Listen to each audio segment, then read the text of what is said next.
तो गाइस कैसे हैं आप सब लोग। वेंजेंस के एपिसोड 24 के साथ हाजिर हूं। तो एपिसोड की शुरुआत में हमें लॉन्ग फैमिली का सीन दिखाया जाता है। हमारा जाओ जुई अपनी लॉन्ग फैमिली में वापस आता है अपनी फैमिली मेंबर से मिलने के लिए। वापस आता है तो दरवाजे के ऊपर जो गार्ड्स खड़े होते हैं वो उसे देखकर बहुत ज्यादा खुश होती है और कहते हैं यंग मास्टर आपका बहुत बहुत वेलकम, आप वापस आ गए। हमारा जाओ उन सभी को देखकर हेलो बोलता है, फिर अंदर आ जाता है। जैसे ही वो अंदर आता है तो उसकी मॉम भी उसे देखकर बहुत ज्यादा खुश होती है। उसकी वाइफ मून सामने खड़ी होती है और उसके अंकल भी व्हील चेयर के ऊपर बैठे होते हैं। हमारा जाओ उन सभी को वहाँ पर आकर ग्रीट करता है। अंकल उसे कहते हैं तो रॉयल स्कूल में गए थे, रॉयल स्कूल से तो बाहर नहीं आने देते, फिर तुम यहाँ पर क्या करने के लिए आए हो, तुम वापस क्यों आए हो। जाओ कहता है मैं तो यहाँ पर अपनी वाइफ को देखने के लिए आया हूँ, मैं मून को विजिट करने के लिए आया हूँ। तो मून वहाँ पर मुंह बनाते हुए कहती है तो ऐसा बिल्कुल भी नहीं लगता कि तुम यहाँ पर मेरे लिए आए हो, मुझे तो लगता है कि तुम मुझे बिल्कुल भूल चुके हो। जाओ जल्दी से उसके पास जाता है और कहता है नहीं मैं तुम्हारे बारे में बिल्कुल भी नहीं भूला, जरा देखो तो सही, तुम तो पहले से भी ज्यादा खूबसूरत हो गई, तुम बहुत ज्यादा प्यारी लग रही हो। इसी के साथ ही मून वहाँ पर अपना गुस्सा छोड़ देती है और उसके साथ बातें करना स्टार्ट कर देती है। वो उसे कहती है तुम इतने दिनों से कहाँ पर थे, तुम वापस क्यों नहीं आए, तुम क्या स्कूल में कैसा खा रहे हो, तुम क्या अच्छे खा रहे हो, क्या तुम खाना खा रहे हो, मुझे ये बताओ कि क्या स्कूल बहुत ज्यादा इंटरेस्टिंग है, क्या वहाँ पर तुम्हारे कोई नए दोस्त बने। वो इस तरह के बहुत सारे ऐसे सवाल पूछती है। मून और अपनी मदर के साथ ढेर सारी बातें करने के बाद उन दोनों को वहाँ से भेज देता है। फिर साथ ही वो अंकल के साथ बात करता है। अंकल उसे कहते हैं चलो अब मुझे जल्दी से बताओ कि तुम यहाँ पर वापस क्या करने के लिए आए हो, किसी खास वजह से यहाँ पर आए होगे। शाह उनसे कहता है हाँ मैं यहाँ पर कुछ स्पेशल किस्म की जड़ी बूटियाँ ढूंढने के लिए आया हूँ, मैं अपने मंकी के लिए वो जड़ी बूटियाँ लाया हूँ। तो मंकी भी उसके पेट के पीछे से बाहर निकलता है। अंकल ये बात सुनते ही बहुत ज्यादा गुस्सा हो जाती है और कहते हैं ये क्या बकवास है, तुम सिर्फ और सिर्फ एक बंदर के लिए अकेडमी को छोड़कर घर वापस आ गए जड़ी बूटियाँ ढूंढने के लिए, क्या तुम्हें लगता है कि इस बंदर के लिए जड़ी बूटियाँ ढूंढना ये बहुत ही जरूरी काम है। चलो जल्दी से अपनी रॉयल अकेडमी में वापस चले जाओ, इसके लिए अपना टाइम वेस्ट मत करो, क्योंकि हम लोग चाहते हैं कि तुम जल्दी से जल्दी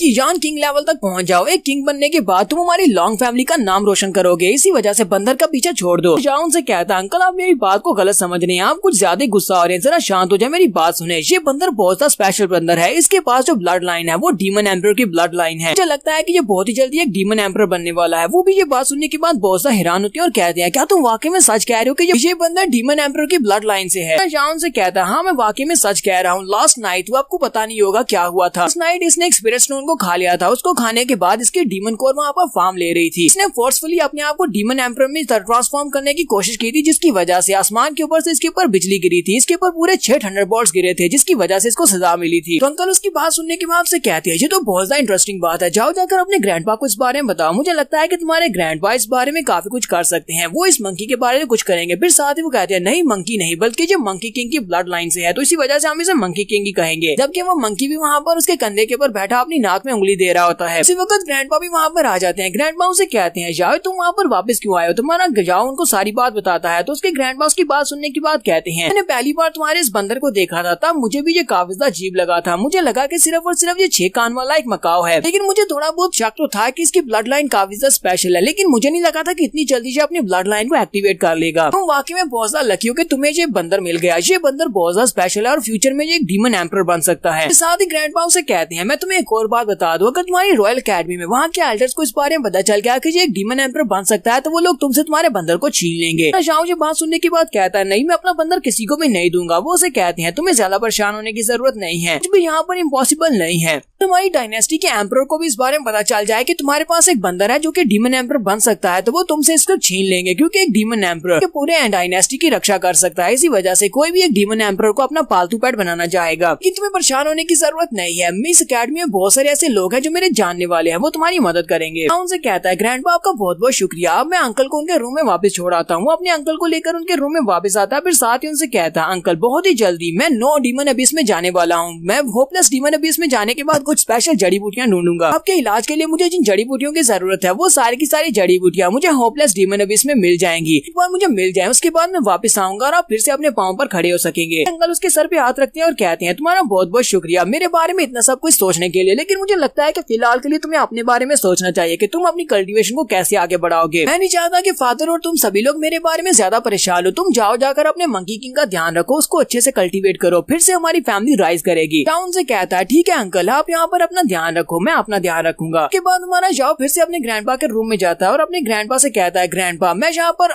जैसे यहाँ पर इतनी बात करता है ग्रैंडपा उसे कहते हैं मुझे पता है तुम क्या कहना चाहते हो, तुम यहाँ पर मुझसे ये रिक्वेस्ट करने के लिए आए हो कि तुम यहाँ पर मिलिट्री की बॉक्सिंग टेक्निक को सीखना चाहते हो, तुमने उसके पहले 4 मूव्स को मास्टर किया हुआ है, मुझे पता है कि कमांडर ने तुम्हें उन 4 मूव्स को सिखा दिया था, तुम चाहते हो कि मैं तुम्हें बाकी के सारे मूव्स भी सिखा दूं, यानी मैं तुम्हें इसका पूरा सेट दे दूं। वहीं पर अपनी पावर्स को रिलीज करते हैं और कहते हैं लेकिन पहले मुझे चेक करना होगा कि तुम इसके लिए क्वालिफाइड हो या नहीं। तो हमारा जाउन से कहता है लेकिन ग्रैंडपा आप मेरे साथ फाइट कैसे कर सकते हैं। ग्रैंडपा उसे कहते हैं तुम्हारा ओपोनेंट तुम्हें बताकर तुमसे फाइट करेगा। क्या वो पहले तुमसे ये पूछेगा कि तुम्हारी कल्टीवेशन क्या है। तुम्हें मुझसे ही फाइट करके इस बात को साबित करना होगा कि तुम इस लायक हो कि तुम इस बॉक्सिंग टेक्निक को सीख सकते हो। और वैसे भी अगर तुम्हें ये लगता है कि तुम अपनी करंट स्ट्रेंथ के साथ मुझे नुकसान पहुंचा सकते हो तो ये बहुत बड़ी भूल है। तुम यहाँ पर मेरा बाल भी नहीं कर सकते। चलो जल्दी से आ जाओ। जाओ उनसे कहता है ठीक है ग्रैंडपा, और वो अपने पंच में पावर रिलीज करते हुए ग्रैंडपा को एक जबरदस्त पंच मारता है। जबकि ग्रैंडपा वहीं पर बैठे बैठे अपनी पावर्स को रिलीज करते हैं और उनके इर्द गिर्द एक बैरियर बन जाता है। हमारे जाओ का पंच तो उनके करीब भी नहीं पहुंच पाता। फिर साथ ही हमारा जाओ वहाँ पर जबरदस्त पंचेस मारना स्टार्ट करता है। तो ग्रैंडपा के बैरियर के ऊपर बहुत सारे पंचेस मारा होता है लेकिन कुछ भी नहीं होता। ग्रैंडपा वहीं पर सिर्फ एक चीख मारते हैं और उनका बैरियर फटता है जिससे हमारा जाओ पीछे जाकर गिरता है और दीवार के साथ जाकर पटकता है। तो जाओ ग्रैंडपा से कहता है ग्रैंडपा आप तो वाकई में बहुत ज्यादा अमेजिंग है।